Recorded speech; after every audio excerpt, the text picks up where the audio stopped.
Fernando, gravando, todo mundo? Dona Laura, contigo Bom então. dia, pessoal. Vamos agora, estamos caminhando para o último dia do treinamento e eu vou compartilhar aqui a tela com vocês para a gente continuar a execução do planejamento da Maria Marta. Tela cheia, primeira tela. Apareceu aí? Sim, senhora. Dá zoom só depois pro pessoal. Tá. Maria Marta. Ontem a gente fez 2 cenários hipotéticos aqui dentro do cadastro dela para mostrar como que fica, como que faz planejamento que envolve rural e especial. Então, esses dois aqui, né, especial e hipotético, são aqueles que a gente fez ontem, mas que não são do caso dela em específico. Você acha que eu apago, Ju, ou deixo aqui? Deixa aí, é só para hipotético mesmo que a gente tá. Não tem problema não. Tá bom. Então, o que a gente vai dar prosseguimento hoje aqui é em relação ao caso dela mesmo. E aí, para recordar vocês, o que a gente já tinha feito até então a respeito do caso dela? A gente já tinha conferido de trabalho. Bom dia, Fabiola. A gente já tinha feito a conferência, um dia, da carteira de trabalho, e já tinha visto que em alguns períodos ela tinha a carteira de trabalho assinada, mas que não constava esses períodos lá no QMIS. E aí, então, o que a gente fez? A gente fez aqui a simulação 1, deixa eu ver, já cliquei nela. Aqui no caso, ó, essa simulação 1, na época, quando a Ju foi mostrar para a cliente, ela desabilitou esses períodos que tem esse indicador, porque se ela fosse pedir aposentadoria sozinha, seria com esse cenário mesmo que ela ia se deparar. Aqui, ó.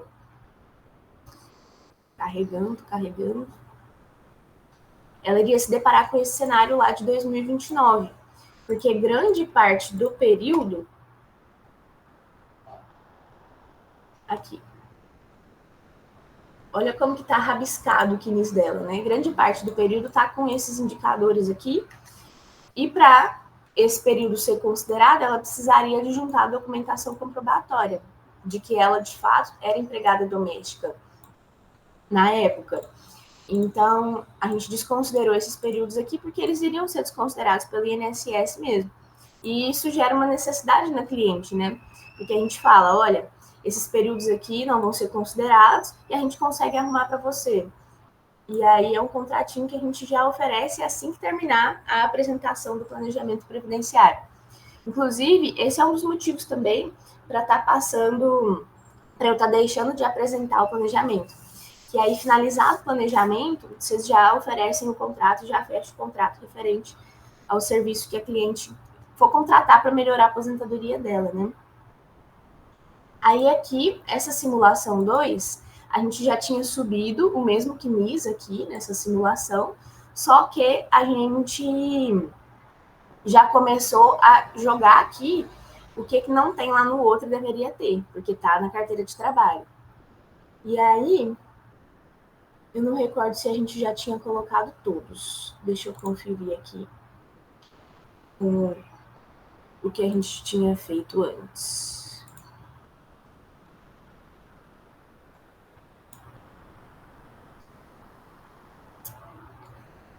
Esse primeiro aqui. Tem que diminuir um pouquinho. Esse primeiro, 10 de 92 a 11 de 92. Tá. O segundo, 10 de 93 a 4 de 94, que também tem na carteira e não tem aqui. O próximo, 5 de 98 a 6 de 98, também não tem. O outro, 8 de 2008 a 10 de 2008. Cadê? E 10 de 2016 a 12 de 2016. Beleza, cadastramos todos. Aí vamos ver aqui como que fica a aposentadoria dela, considerando esses períodos. Aqui, 30/7/2024. No caso, a gente colocou aqui, ó, a data inicial, DIB, como dia 23/1/2024, que foi a data que foi feito esse cálculo para ela. Então, lá em janeiro de 2024, a gente informou para ela, olha, a gente consegue adiantar a sua aposentadoria do mês 5 de 2029 para o mês 7 de 2024. No caso, então, ela já pode aposentar, né? Que agora a gente já está no mês 10 de 2024. Mas vamos colocar isso no planejamento como se a gente estivesse lá na época. Eu vou abrir aqui o planejamento. Tem alguma observação, Ju, a fazer? Às vezes eu Você deixo... quer começar pelo mostrar como que a gente faz a simulação com as projeções de contribuição e a gente depois mostra Pode ser, passando para o... pode ser. Vamos lá. Nesse caso aqui, ela já, 7 de 2024, ela já consegue aposentar. Mas, que nem eu falei, o nosso cálculo está em janeiro de 2024.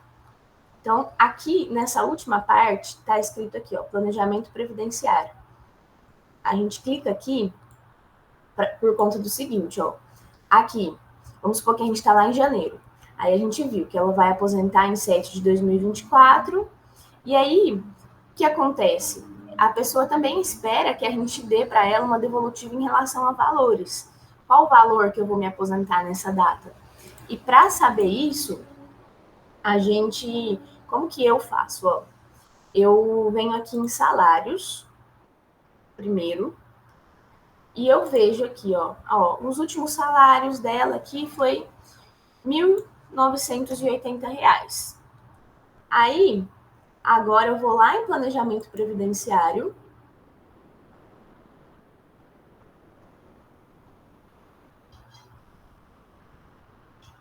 Deixa eu só ver qual que é a modalidade. Acho que era a regra de transição 4, né?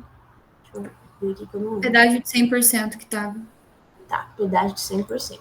Aí a gente vem aqui em planejamento previdenciário, já tendo em mente qual que é a modalidade mais vantajosa.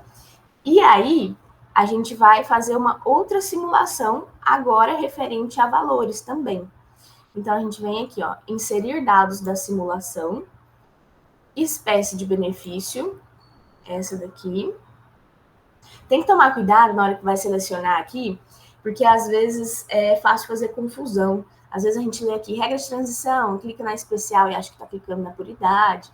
Então, a gente clica e depois confere se clicamos no correto. Tipo de contribuição do período futuro, colocar aqui normal.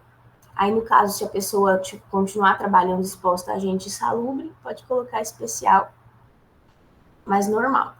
Valor de contribuição. O que acontece? Por que eu fui lá no salário verificar quais que eram os últimos salários dela? Porque isso que a gente está fazendo aqui é uma projeção futura em relação a valor de benefício. E aí, a gente mostra para o cliente o seguinte: se daqui até lá a data da sua aposentadoria, você continuar contribuindo com 20% sobre o salário mínimo, por exemplo, você vai se aposentar nessa modalidade, nessa data, com o valor X. Se você contribuir sobre o valor do teto, você vai se aposentar naquela data, nessa modalidade, pelo valor Y.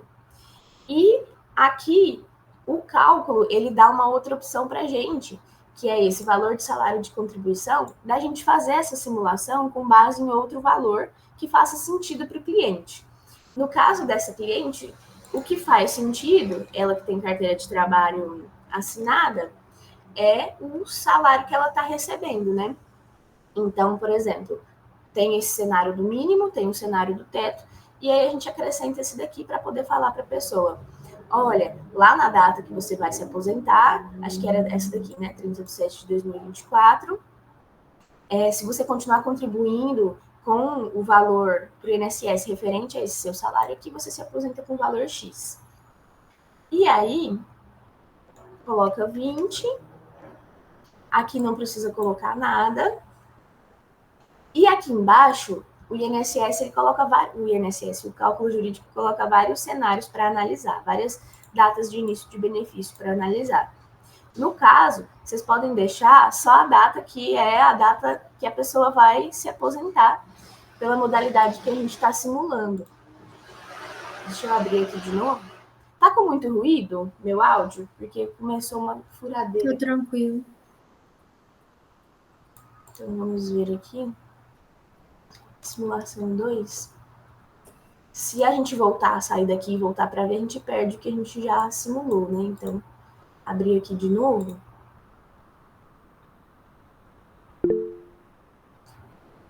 Para ver a data. Diga, Dai.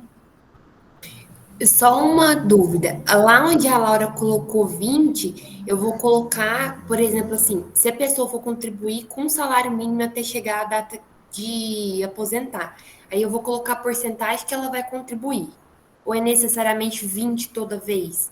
Tem as guias de 20%, as guias de 11% e as de 5%, né, Laura? Que são as de baixa renda.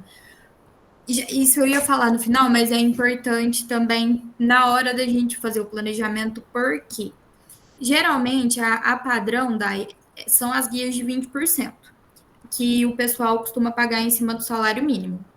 Se a pessoa pagar a guia de 20%, ela se encaixa em qualquer modalidade que está ali, por exemplo, aposentadoria por tempo de contribuição nas regras de transição, a por idade nas regras de transição, ela se encaixa em qualquer dessas modalidades. A gente tem que se atentar a situações, por exemplo, que a pessoa fala que quer pagar as guias de 11%, que as guias de 11%, elas são válidas somente para as aposentadorias por idade. Não cabe para nenhuma aposentadoria de tempo de contribuição, seja as anteriores à reforma, no caso, se a pessoa já tiver direito adquirido, não vai fazer diferença, né? Mas é nas regras de transição. Então, se a pessoa for igual ali, ó, tá vendo? Aposentadoria por tempo de contribuição na regra de transição, se ela continuar pagando, se ela continuasse pagando lá de janeiro, se ela pagasse, né? No caso, ela não fosse empregada, se ela pagasse lá de janeiro até julho, na guia de 11%, ela não teria direito a esse benefício, porque ela não ia completar os requisitos, por exemplo, do tempo de contribuição ali. Então, ela tem que se atentar a essas situações, porque senão depois ela tem que complementar, o que é o caso igual do Luiz Petraglia, Fran e Ana aqui em Uberlândia, ela tem que complementar as guias até inteirar 20%. E nisso paga juros, paga multa, paga tudo isso. Então, a gente tem que se atentar também, se a pessoa perguntar, que eles costumam perguntar, MEI é a mesma coisa. MEI não vale também para as aposentadorias por tempo de contribuição. Só a regra 9 e as aposentadorias por idade. Então, quando a pessoa fala assim, mas eu estou pagando MEI, não sei o que, aí você vai fazer toda a simulação no cálculo jurídico e ela só contribui no MEI. Se a gente não se atentar a isso, todo o planejamento fica errado, porque a gente vai passar uma simulação para ela de forma incorreta. Então, ou ela complementa esses valores que ela está pagando com o MEI, ou ela pega e vai lá e volta, a gente faz uma simulação nova e paga em cima, como se fosse na guia de 20%. Diga, Ana. Essa informação que ela contribui como MEI vem no CNIS? Vem. Deixa eu abrir aqui para vocês verem. Depois eu vou mandar para vocês aqui uma lista dos indicadores da portaria do CNIS. Tem todos eles aqui, ó. Tem um que é acho que é IREC-MEI. Tudo bem, Dai, pode ir. IREC-MEI, ó. Aqui. Indica que a competência foi recolhida com o código MEI. Então, se você abrir o CNIS aqui, vamos supor que aqui ela tivesse recolhido com o código MEI. Aqui no lugar desse PREC-PMIC-DOM ia estar esse IREC-MEI. E aí você ia saber que essa contribuição foi feita como MEI. E tem um outro, deixa eu ver. Mas geralmente é esse mesmo que aparece.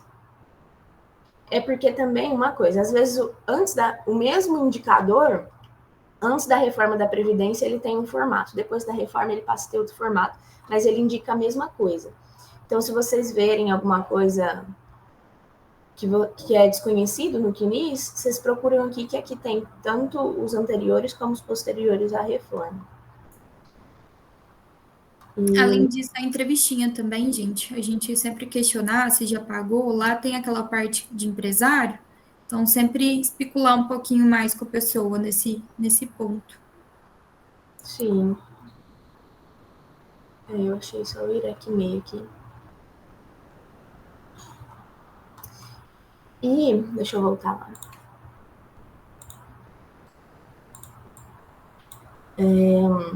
Tem mais alguma coisa, Ju? Muito bom sua observação. Não, acho que por hora é isso. Se eu lembrar de alguma coisa do meio do caminho, eu falo aqui. Aí, geralmente, quando a pessoa contribuiu MEI e passou batido, a gente faz aqui a simulação, aí fica tudo verde, né? Parece que vai dar tudo certo. E aí, quando faz o pedido no INSS, o INSS identifica e indefere. Geralmente, nesses casos, ele não indefere de pronto. Ele junta uma guia para a pessoa complementar o que ficou faltando, porque como ela pagou uma porcentagem menor, aí o INSS junta uma guia para ela completar até dar os 20%. E aí acaba sendo uma surpresa ruim para a pessoa na hora de aposentar, né? Então, vamos voltar para cá. Diga, Fran. Mas é bom por um lado, porque pelo menos tem conserto, então, né, no caso. E dá para complementar, por exemplo, ela contribuiu anos e anos como MEI. Dá para complementar tudo? Dá. Dá. Isso dá. Isso também é um ponto de falha do INSS. Por exemplo, se eles não abrirem exigência falando para a pessoa complementar, dá para a gente buscar essa DER anterior. Então, como foi o caso do Tatsuhiro, onde o INSS ele peca e a gente consegue buscar uma DER antiga. Fala, Ana. Fran, você ligou.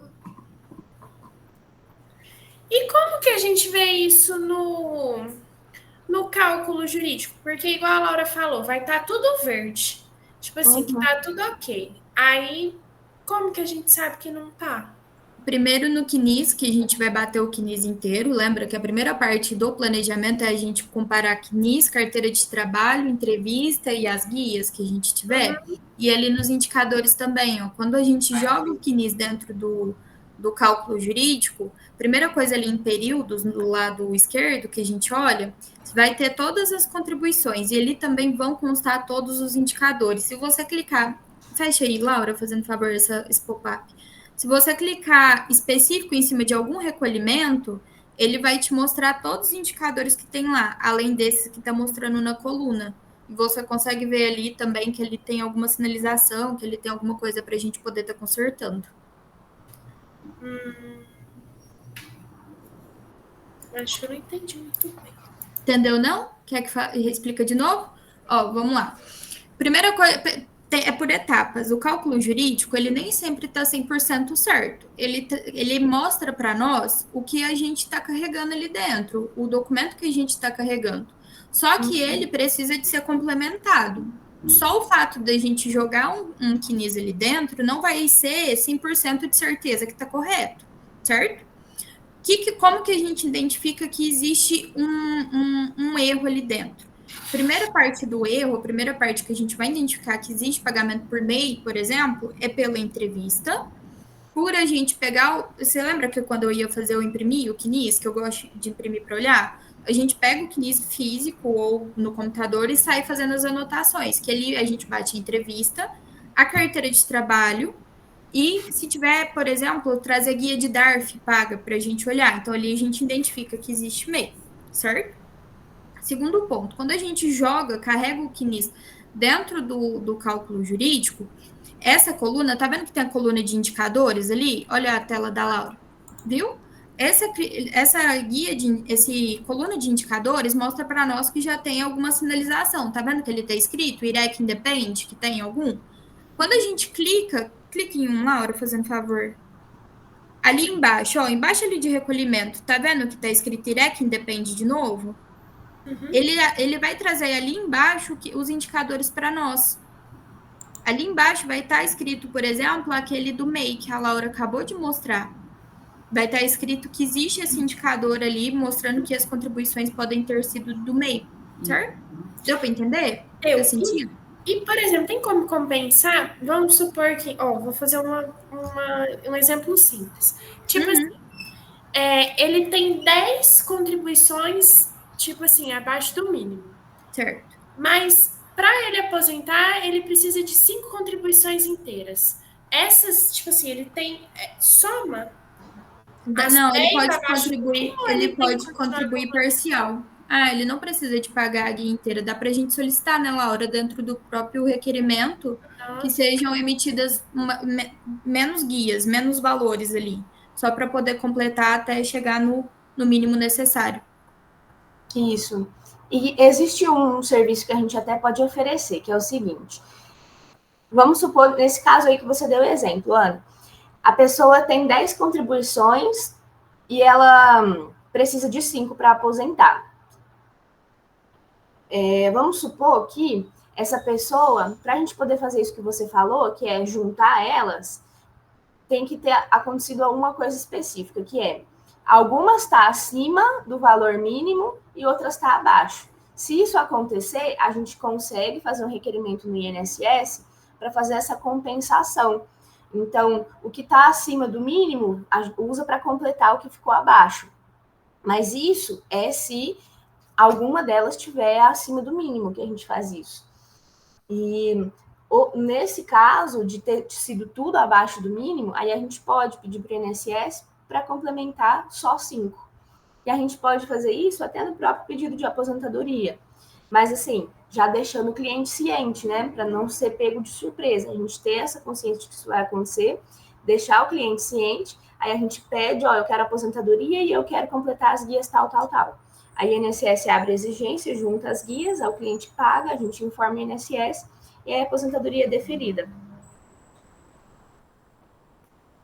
E uma outra observação também, aqui, esse IREC Independ que apareceu, vamos voltar aqui no CNIS da Maria Marta, que é o que a gente está vendo.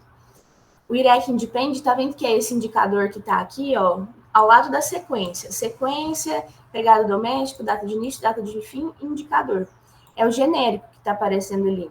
Não está aparecendo os específicos. Então, no caso, pode acontecer se o específico for o MEI, que você perguntou, Ana, se o específico for o MEI, pode ser que ele não apareça.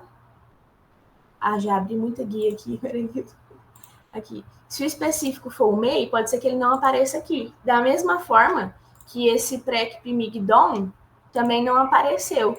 Então, nesse caso, é um trabalho manual que a gente faz. Porque, por exemplo, aqui nesse caso dessa cliente, não apareceu o indicador específico, apareceu esse genérico. Aí a gente abriu aqui e sequência 7, aí a gente vai lá no CNIS, sequência 7 e vê o que está associado a esse indicador genérico. Por quê? Pode ser que esteja associado ao indicador genérico um indicador que não traz problema nenhum. Por exemplo, o indicador IEAN, que é esse daqui, IEAN. Exposição a agente nocivo informado pelo empregador. Isso não é um problema para o cliente. Isso aqui é até positivo, né? Se o empregador falou que teve exposição a agente nocivo, já é um sinal que se a gente for atrás de PPP, vai ser bom, vai ser especial. Então, você pode abrir aqui e ver esse indicador, e esse indicador, ele está associado a algum outro que não demonstra problema. E se isso acontecer, se ele estiver associado a um outro que não demonstra problema, na hora que você for simular, você não precisa de desabilitar, porque o período vai ser contabilizado normalmente. Agora, se é um indicador lá, text, por exemplo, ou até mesmo esse que a gente está vendo, né, o PREC-PMIG-DOM, vínculo extratemporâneo passivo de comprovação. Então, às vezes, o INSS tem a informação de que a empresa não existia mais, mas tem a contribuição pela empresa ali, e aí ele pede a comprovação. Aí, se tivesse aquele indicador PEXT aqui nos específicos do CNIS, os específicos por competência, então 11 de 99 esse indicador, 1 de 2000 esse indicador, aí você viria aqui e desabilitaria. Mas, se for um indicador que não traz prejuízo, você deixa habilitado. Uma informação só aleatória aqui, só que você falou do PEXT. Esse PEXT, quando for para fazer a venda do próprio planejamento, ele é excelente, porque se você bater o olho nele e ver que ele dá uma olhada no CNIS assim rápido, bateu o olho e viu que ele tá lá, você causa terror na pessoa. Porque, na teoria, quando ele existe, o INSS não considera aquele vínculo inteiro. Ele é um dos cabulosos, assim, dos indicadores. Quando que eu usei isso para vender? Com o Luiz Fernando Greco, com o encebado do Luiz Fernando Greco. Tinha a cara da Ana.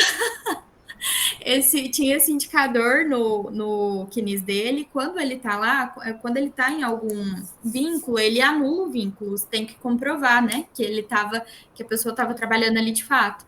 Então, você olhou, viu que ele tá lá, ele é ótimo para você acabar vendendo o planejamento. Você fala, olha, aqui a gente já encontra um erro bem grave dentro do seu extrato de contribuição, precisa de documentação, a gente vai analisar tudo, o INSS não vai reconhecer esse vínculo aqui. Então, se ele existe ali, vocês gravam ele. Se ele existir ali, vocês já podem causar o terror, assim, para vender o planejamento. Pode falar, Fran. Ele ficou tão impressionado gente, isso é uma informação muito legal. Que ele até queria levar a Juliana para churrascaria. Deus que me livre! Fora que eu sou vegetariana, não como carne, que pena. Ai, fala, Fran. Não, então, porque a Laura vocês estavam falando de desabilitar, né, os períodos com as pendências. Mas aí, no caso, quando a gente vai simular cenários, se a gente deixar ele habilitado, seria como se ele tivesse resolvido? Para poder, né? Tá. Isso. Então, você viu que a possibilidade da gente duplicar os cálculos duplicar simulações dentro do cálculo jurídico? Então, a gente faz o primeiro desabilitando tudo, o segundo... porque aí o cenário se não resolver nada, isso. Isso mesmo, o cenário não resolveu, foi atrás, deu certo, foi atrás, não deu certo. Igual fez com o Mário César. Então, são vários cenários com as possibilidades que a gente tem ali dentro. E aí, assim, eu posso, mesmo se for ficar muito extenso, eu posso colocar vários cenários. Pode. Né? Aumentando, tipo, de uma a uma solução, né? Tipo, na realidade, é até melhor, porque a gente dá uma perspectiva melhor para o cliente. Igual a questão ontem que a gente estava falando de especial, existe a possibilidade daquele PPP ser emitido e ele não ter nenhum tipo de fato, atividade especial feita pelo cliente. Então, ali a gente já dá esse cenário, seu fulano, dá para fazer até por vínculo, a gente pode ser o mais detalhista possível ou um pouco genérico, dependendo ali. Então, assim, seu fulano, aqui, se reconhecer esse, fica tanto, se reconhecer esse aqui, fica tanto. Mas aí, claro que a gente vai fazer também uma ponderação. Porque, por exemplo, se tem 3 vínculos, exemplificando, né? De especial ali. Aí a gente mexe em 2, dá certo em 2, mas continua a mesma coisa o resultado deles, sabe? Dos 3 ali. Não tem necessidade da gente detalhar tanto, se vai continuar a mesma coisa. É uma questão. Dá para entender, né? O que eu tô falando. Só o que foi impactar mesmo. Nesse sentido. Então, aqui, Dona Maria Marta. Deixa eu fechar esse. Simulação 2. Vimos aqui, então, que com as correções com base na carteira de trabalho, adiantamos para 7 de 2024. Aí a gente está aqui simulando a questão dos valores. Já colocamos aqui a modalidade, conferir, essa com essa, então tá certo. Normal, valor de contribuição, o salário que ela está recebendo. Aqui, percentual pago, coloquei 20. E vamos deixar a data 30/7 de 2024, que é a data que ela já vai poder aposentar. Salvar.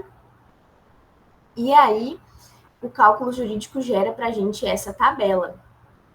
Nessa tabela aqui tem a perspectiva de valores, tá vendo? Como que faz a leitura dela? Se você continuar contribuindo com base no salário mínimo até 30/7 de 2024, o valor estimado da sua aposentadoria é 1.490. Ou seja, um pouquinho mais que o salário mínimo. Como a gente está falando do salário mínimo aqui de 2024, um pouco mais que 1.412. Mas levando isso para já que no caso dela é 2024 mesmo. Mas vamos supor que é um cliente que a gente está simulando lá 2032. Aí dá um pouquinho. 2032 já aposentar com 1.490. Aí a gente explica para o cliente. É o equivalente a um pouco mais que o salário mínimo lá em 2032. E aqui, a mesma coisa. Se ela seguir contribuindo sobre o valor da carteira de trabalho dela, se ela seguir trabalhando até a data que ela for se aposentar, ela se aposenta com esse valor aqui. E aí aqui, se ela contribui com o teto. Aí eu vou fazer a leitura dessa do meio, dela toda, e as outras é a mesma dinâmica. Então, aqui, por exemplo, ó, o valor da contribuição. Como ela é empregada, quem está pagando a contribuição é o empregador. Mas se a pessoa fosse pagar a guia, aí aqui ia estar o valor da guia que a pessoa iria pagar. O investimento projetado é o valor que a pessoa vai pagar de contribuições até a data da aposentadoria, aqui, ó, 30/7/2024. Esse investimento projetado, então, no caso, ó, a gente fez o planejamento em janeiro e aqui a gente está no mês 7. Esse investimento projetado é o que faltava. Faltava, então, 6 meses de contribuição. Então, 6 vezes 396, tá aqui o total que ela vai pagar até o mês 7. Aqui, no caso dela, quando a pessoa paga um valor muito alto, aí o próprio sistema aqui, ele coloca a diferença, né? O que ela vai pagar incluindo imposto de renda e que ela vai pagar não incluindo imposto de renda. Mas aqui, ó, o valor é baixo, então fica no mesmo. Aqui, retorno do investimento em meses. 2. O que é esse 2 aqui, né? A partir do momento que ela se aposentar, então 30/7/2024, ela vai recuperar esse investimento de R$ 2.406, ela vai recuperar ele em 2 meses. Porque em 2 meses ela vai receber 1.500, né? 1.500 mais 1.500 dá 3.000, então em 2 meses ela já recuperou tudo que ela investiu no INSS, caso ela estivesse pagando as guias, mas não é tudo que ela investiu ao longo da vida, não. É tudo que ela investiu da data agora, que a gente fez o planejamento, em janeiro de 2024, até a data da aposentadoria. E aqui, ó, tem mais especificado ainda para ilustrar para o cliente. Quando, né? Esses 2 meses. 2 meses dá quando? 2 meses dá, aqui em 9 de 2024, você vai ter 57 anos e 4 meses. Isso aqui é importante para a gente visualizar, porque às vezes a gente está apegado a algum cenário achando que ele é melhor, e aí você vê aqui, a pessoa vai recuperar o valor lá com uns 80 anos de idade. Aí você fala, talvez não seja tão interessante assim. Aqui, ganho total estimado. Esse ganho total estimado é o que ela vai ganhar da data que ela se aposentar até a expectativa de vida dela. Geralmente aqui fica 80 anos. Então, da data que ela se aposentar até os 80 anos de idade, digamos assim, ela vai receber aqui esse valor, né, mensalmente, e ele vai totalizar R$ 509.211. Aqui, esse ROI previdenciário, o que é? Chama retorno do investimento. É um conceito que é do mundo lá das finanças, que foi trazido aqui para o mundo do previdenciário. A gente pega esse valor aqui, que é o ganho que ela vai ter, e a gente traz isso para a realidade dela, porque você vai ganhar esse valor, tá bom, mas e o tanto que eu investi? Para saber de fato que eu vou ganhar, eu tenho que subtrair do que eu paguei para o INSS também. E aí o que ela vai pagar para o INSS, no caso aqui, é esse 396 durante os 6 meses que faltam, né? Que a gente fez em janeiro, ela ia aposentar no mês 7. Então, o que ela ia investir é esse 396 vezes 6, que deu 2.408, ia ser o investimento dela. Então, para saber o retorno do investimento, aí a gente subtrai aqui 509.211 do que ela pagou. E aqui, no caso, o retorno real, né, que é o retorno do investimento, é 506.803. Então, esse é o retorno que ela vai ter da data que ela se aposentar até a data da expectativa de vida dela. Então, essa parte aqui é uma parte muito importante do planejamento previdenciário, porque agora, nesse caso, vou voltar. Antes de eu voltar, alguém ficou com alguma dúvida em relação à leitura da tabela? Então, beleza. Quero só ver a do Ney. A do Ney? Pegar a cara dele. Fala, toma, querido. Aqui, ó, essa tabela a gente fez em relação a um cenário, né? Porque qual foi o cenário que a gente fez essa tabela? A gente fez essa tabela referente a essa simulação 2, que é a simulação que a gente está mostrando para a cliente da aposentadoria dela já com os períodos que não estão lá e deveriam estar. Só que a gente faz essa simulação para todos os cenários.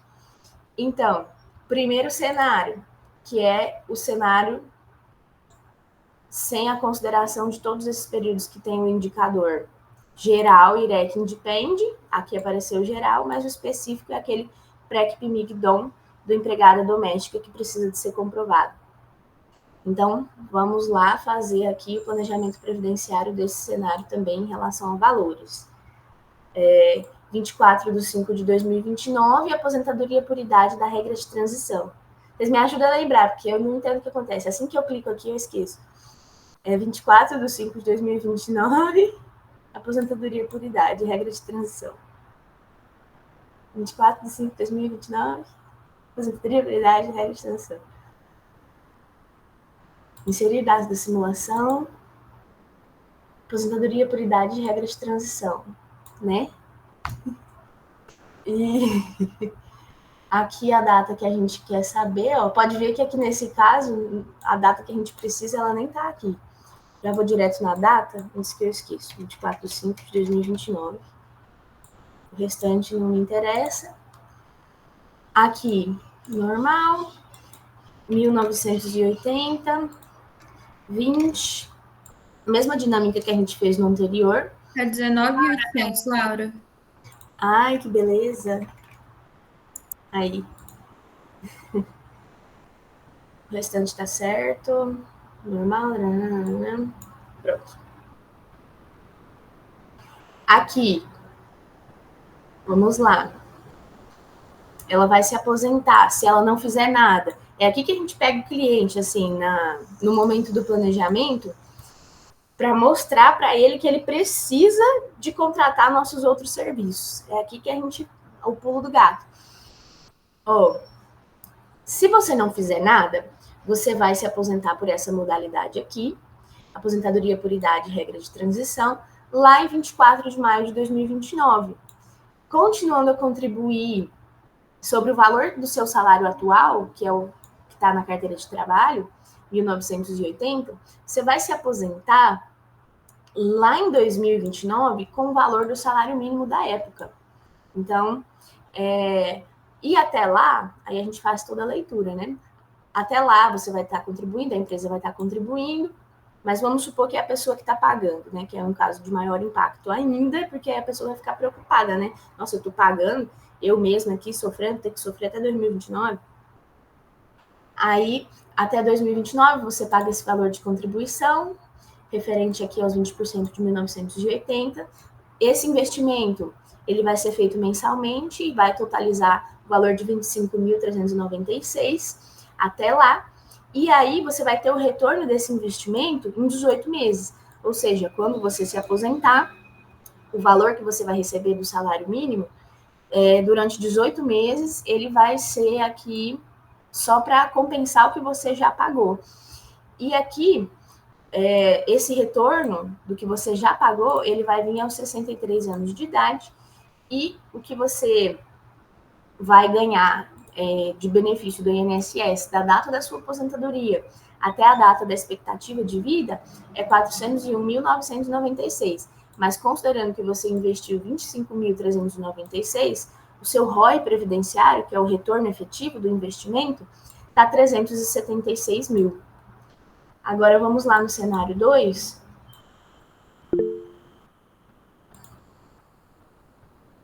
Oi, Fran. Só para confirmar mesmo, o ROI, então, o retorno, ele é considerado da data da que a pessoa vai aposentar até a expectativa de vida.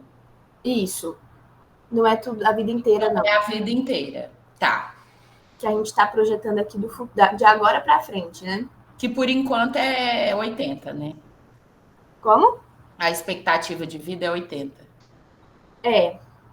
Aqui, quando é diferente, eles colocam. Porque geralmente quem aposenta mais cedo tem maior expectativa de vida. Quem aposenta mais tarde tem maior... Isso é até uma coisa muito doida da gente pensar, né? O tanto que a aposentadoria... É importante, né? É importante. Pra gente ter ideia, assim, do tanto que é importante, porque chega a aumentar até a expectativa de vida. Aí tá. Agora, na hora que a gente colocar lá no planejamento, a gente vai colocar os cenários separados, né? Mas aí no final a gente faz a comparação.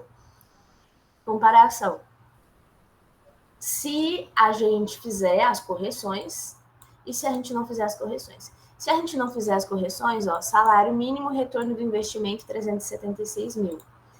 Com a nossa correção, o salário que ela vai receber, R$ 1.500, e o retorno do investimento, 506 mil. Então, olha a diferença que dá. E isso aqui a gente está falando só de carteira de trabalho, hein? Porque o planejamento dela, só carteira de trabalho já resolveu. Mas não é todos. Tem planejamentos que a gente precisa de PPP, de diversos cenários, né? Separar cenários. Então, primeiro, normal, sem fazer nada. Segundo, com as correções da carteira de trabalho. Terceiro, com as correções da carteira de trabalho e período especial por presunção. Quarto, com as correções da carteira de trabalho, com o período especial por presunção, mais o período que se a pessoa for atrás de PPP. E aí, cada um desses cenários que a gente fizer, a gente tem que vir aqui na aba do planejamento e simular qual que é o retorno do investimento de cada um deles. Diga, Fran. Quando é lá de trás, mas me veio na cabeça agora. Por exemplo, quando tem aquele indicador lá que tem que comprovar o exercício da função e não está na carteira, né? A pessoa não tem nenhum documento e tal. Existe a possibilidade de pedir audiência para comprovar isso daí? Porque isso se a gente tiver pedido para arrumar dentro do pedido de aposentadoria, né? Para o INSS marcar alguma audiência no administrativo, que a gente fala que é justificação administrativa, o nome da audiência, ele precisa de ter pelo menos o início de prova. Então, se a pessoa não tem nada que comprove o período, aí provavelmente a gente não vai conseguir audiência, não. Por isso que é importante, na hora da entrevista, falar: você tem documento? Não tem. Você consegue esse documento? Você tem aí alguma coisa que você fez lá na época? Você não tem na carteira? Você tem o seu contrato de trabalho? Você tem o seu TRCT? E a pessoa tem que ir atrás dessa documentação. Se não, na hora que a gente for simular, a gente até faz o planejamento de forma sempre conservadora, digamos assim. Porque, olha, possivelmente esse período... Não vai ser considerado. Não vai ser considerado. Aí você pode fazer um cenário sem a consideração desse período e depois você pode fazer um cenário. Olha, se a gente conseguir, porventura, comprovar esse período, fica assim. Mas, que nem a gente falou, a gente vai precisar de documentação. Que aí dá um estímulo no cliente também para ir atrás de documentação. Porque ele pode ver o impacto que isso teria na aposentadoria dele e se esforçar um pouco mais. Sim. Lembrando da possibilidade da gente, qualquer coisa, entrar com uma ação de reconhecimento de vínculo, alguma coisa nesse sentido, mas já precisa de um início de prova ali, né? Que para fins previdenciários, ações trabalhistas não prescrevem. Então, talvez é um contrato a mais para dentro do escritório, é mais trabalhoso, não dá para dar garantia, mas existe possibilidade ainda de depois ser reconhecido. Que aí, no caso, vai ser só para reconhecer o período, né? Não vai ter dinheiro nem nada. Então, não tem prescrição, né, Ju? Para fins previdenciários, ações trabalhistas não prescrevem. Porque, assim, uma coisa que eu percebi aqui nas entrevistas do planejamento é que, principalmente relacionado a contratos mais antigos, que eu sempre pergunto se tem algum olerite, algum contrato de trabalho, alguma coisa, e eles nunca têm. Às vezes, alguma transferência, se a pessoa ainda tiver o mesmo banco, dá para solicitar e na agência bancária solicitar do período. É extremamente trabalhoso, mas... Porque empregada doméstica também geralmente não tem, né? Não, tá bom. Entendi. Então, feito isso aqui, a gente já tem aqui o esboço do planejamento. Agora passar para o documento. Deixa eu só fazer um adendo que eu tô lembrando, amiga. Vai lá em espécies de benefício previdenciário lá em RMI. Clique em RMI, amiga.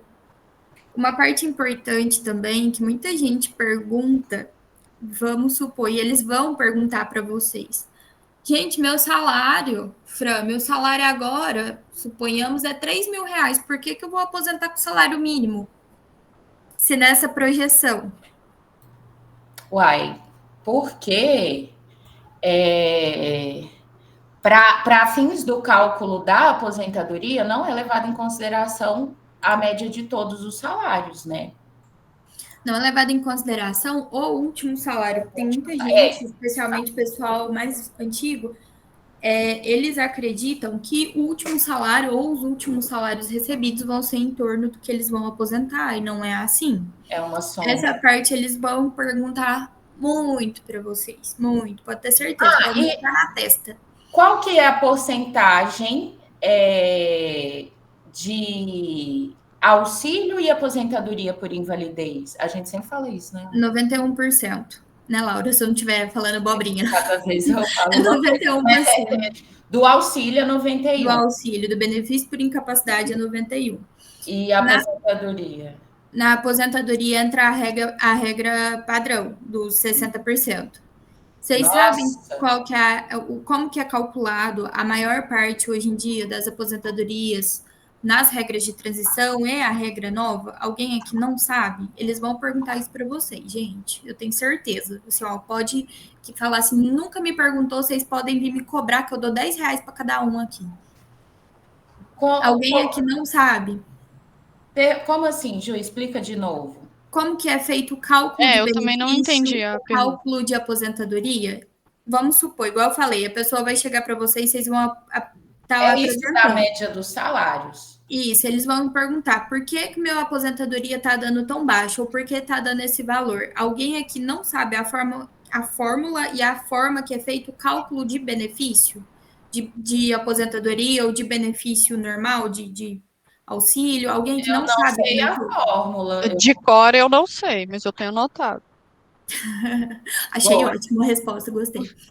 A média, gente, eles fazem uma média aritmética. Não tô falando das regras anteriores, tá? Tô falando das regras de transição e a regra nova.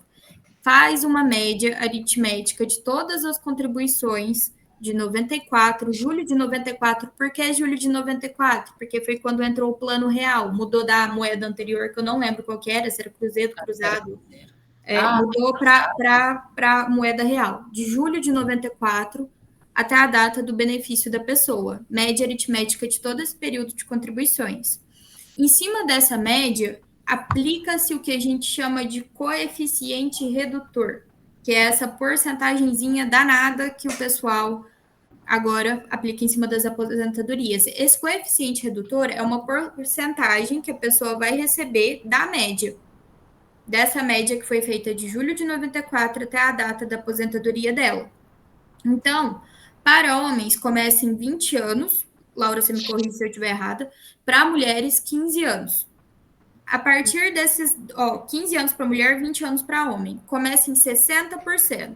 Então, 60% da média aritmética de julho de 94 até a data da aposentadoria. Se o senhorzinho José for aí, ele tem só 20 anos de contribuição. E desse período todo, a média deles, vamos colocar em números reais ali, vamos supor que ele contribuiu, deu 10 mil reais essa média aritmética, para ficar fácil de eu fazer conta. 10 mil reais essa média aritmética. Ele tem 20 anos de contribuição, certo? Ele vai receber, então, 60% dessa média. Tem uma tabelinha dentro do cálculo jurídico, mostra lá, Laura, como é que a gente extrai, que a gente consegue ver certinho qual que é esse coeficiente redutor para cada pessoa. E isso leva em consideração que ele vai aumentando a cada ano. Cada ano que passa, de 15 anos para mulher e 20 anos para homem, aumenta 2%. Então, para um homem, por exemplo, 21 anos de contribuição, 62%. 22 anos de contribuição, 64%. Para mulher, 16 anos de contribuição, 62%. 17 anos de contribuição, 64%. Qual que é a intenção desse coeficiente redutor? fazer com que as pessoas trabalhem mais para que ele suba e ela receba mais, só que ela vai receber por menos tempo. Deu para entender a lógica de tudo? Deu para entender o que eu tô falando? Deu para entender os cálculos? Porque eu tô parecendo a Nazaré Tedesco aqui jogando número. Vocês estão entendendo? Então, eu entendi, assim, a ideia, mas eu vou ter que dar uma olhada. Ó, quando a gente clica em RMI, ele já mostra ali embaixo para nós a porcentagem do coeficiente redutor, tá vendo? Ó, requisitos ali do lado da RMI, o coeficiente. Ah, tá. Não, então, Ele já aparece para a gente. Para a gente ter mais detalhado, vai exportar relatório ali, Laura. porque quando você explicou como é que chega nesse coeficiente, que eu buguei, Mas ali está explicando como chega nele é isso: 20 anos para homem, 15 anos para mulher. Cada ano a mais que vai aumentando 2%. Certo? É assim, ó, aqui tá em requisitos, clique em RMI, exportar relatório, tira aqui a seleção do relatório do tempo de contribuição e deixa o RMI, que é o que a gente quer ver. Exporta. Ele vai trazer uma tabelinha para a gente. Fica mais fácil de dar zoom, Laura. Fica mais fácil da gente poder calcular. Tá vendo? Ó, explicar para vocês. A quantidade de salários são a quantidade de contribuições que a pessoa tem junto ao INSS. Ali embaixo vem salário mínimo na ADIB, 1.412, e o teto do INSS hoje, 7.786. A soma de todos os salários que ele teve na vida foi 482.304, certo? Isso aqui somando tudo. E essa média, levando em consideração julho de 94 até a data da aposentadoria, dá R$ 1.452,73. Levando em consideração que esse coeficiente redutor de 92%, então de 1.452,73. Você vai fazer a média ali bonitinha? Ah, então tá bom, ela vai fazer. Ali, ó, estou mostrando os cálculos para vocês. Vai aplicar. Olha lá, viu? A média? A somatória dividido pela quantidade de salários vai dar 1.452. 92% desse valor. Você vai fazer aí, fazendo favor? Isso. 92%. Dá um total de R$ 1.336. Mas graças a Deus ninguém recebe abaixo do salário mínimo. Então, 92% ia dar R$ 1.336. Como ninguém recebe abaixo do salário mínimo, foi para o mínimo. Ela vai receber o mínimo. Nossa, redução de quase. Quase 100% a redução. Mas não tem determinada idade que o valor mínimo ele não passa a ser considerado? Como que é esse cálculo nesse caso? Determinada idade? A pessoa passa 65, não é? Aí não considera o valor mínimo que contribuiu em determinado cálculo? Ah, sim, isso. Quando, por exemplo, para todos os requisitos, se a pessoa ela tem um período maior, por exemplo, o senhor José precisava de 20 anos para aposentar na modalidade da regra de transição do pedágio de 100%. Do pedágio de 100% não, do pedágio de 50%. E ele tem 25 anos de tempo de contribuição. O mínimo era 20, não era? Para ele atingir esse requisito? Deu para entender o exemplo? Sim. Se o José precisava de 20 anos, ele tem 25. Dá para a gente pedir exclusão desses 5 anos excedentes, se eles impactarem nessa média. Entendeu? Aí é na hora da gente fazer o cálculo que a gente vai ver. Ele cumpre mais do que a modalidade exige, e esse período que ele cumpre a mais impacta na hora da gente fazer essa média. Então, a gente pede a exclusão dessas menores contribuições, certo? Na regra do pedágio de 100%, não aplica coeficiente redutor. Tá? Olha lá, ó, quando a gente clica em RMI, nem aparece o coeficiente redutor. Na regra do pedágio de 100%, a pessoa vai receber o valor da média. Ele não tem uma redução, independente do tempo, dos anos que ele tenha de contribuição. Entendemos? Todas entendemos? Tá? Isso é eu estou falando das regras de transição e da nova regra, depois da reforma da Previdência, que existem outras formas de calcular nas regras anteriores à reforma, tá bom? Dúvidas até aqui? Gente, vou fazer o seguinte, então. Eu vou mandar para vocês no WhatsApp. Até aqui, vocês já pegaram como que faz o planejamento, certo? Ensinamos para vocês como que analisa, como que vende e as principais pontos. Eu vou passar para cada uma de vocês. As duplinhas eu vou deixar de escritório. Então, vou deixar a Fran com a Ana, vou deixar a Jéssica você com a Dai, a Meizinha você com a Fabiola. Então, vou mandar para vocês o nome de cada um dos clientes que eu quero que vocês façam o planejamento. Amanhã de manhã a gente volta explicando como que é a estrutura para a gente poder apresentar esse planejamento para o cliente, como que é esse documento, como que vocês vão passar as informações para esse documento. Só que hoje eu vou mandar para vocês os clientes hoje. Quando que eu quero que vocês me entreguem esse planejamento? Terça-feira. Tá? Eu vou querer que vocês já façam essa análise até terça-feira e me entreguem. Dá para fazer, dá para ver, dá para analisar, dá para ver todos os requisitos. A Laura também vai passar para vocês quais são os principais indicadores. Eu já te passo. E terça-feira vocês entregam, que aí a gente vai corrigir. Por quê? Semana que vem vocês já começam a apresentar esse planejamento. Tá? Todo mundo que tiver planejamento para ser apresentado, a partir de semana que vem, já está com vocês. Amanhã a gente vai mostrar a estrutura do documento e como que passa as informações para lá. Só que dá tempo de fazer essa análise, tá? Em 2 dias dá tempo da gente ver. Então, duplinhas, vocês se dividam, podem tirar dúvidas. Qualquer coisa pode me chamar, pode chamar a Laura. E até terça o documento me entregue. Tá certo? Ô, Ju, não sei agora, por conta do tempo, né, ele já está avançado, mas a gente consegue passar para o documento hoje e mostrar como que fica. Você já quer olhar? Vocês têm atendimento agora? Como é que tá? Pode falar, Fran. Eu tenho. Então, às 10. Também. Tem 10 horas. Amanhã dá tempo da gente entrar 10 minutinhos e passar. Eu queria saber, a gente vai fazer o planejamento, aí a gente tem que apresentar? Vocês vão entregar o documento físico para mim e para a Laura. Podem mandar por e-mail para mim e para a Laura até terça-feira de manhã, tá? Aí a gente vai corrigir. E depois vocês que vão fazer a apresentação deles. Vão ser clientes reais de cada escritório que a gente vai mandar. Então, vocês já vão fazer e vocês vão entregar para os clientes. Ótimo. Tá bom? Uhum. Certo? Todo mundo de acordo? Todo mundo entendeu a gravidade da situação? Então é isso, gente. Um beijo para vocês. Qualquer coisa podem me chamar. Ai, Ju, fica aqui para eu falar um negócio com você. Fico.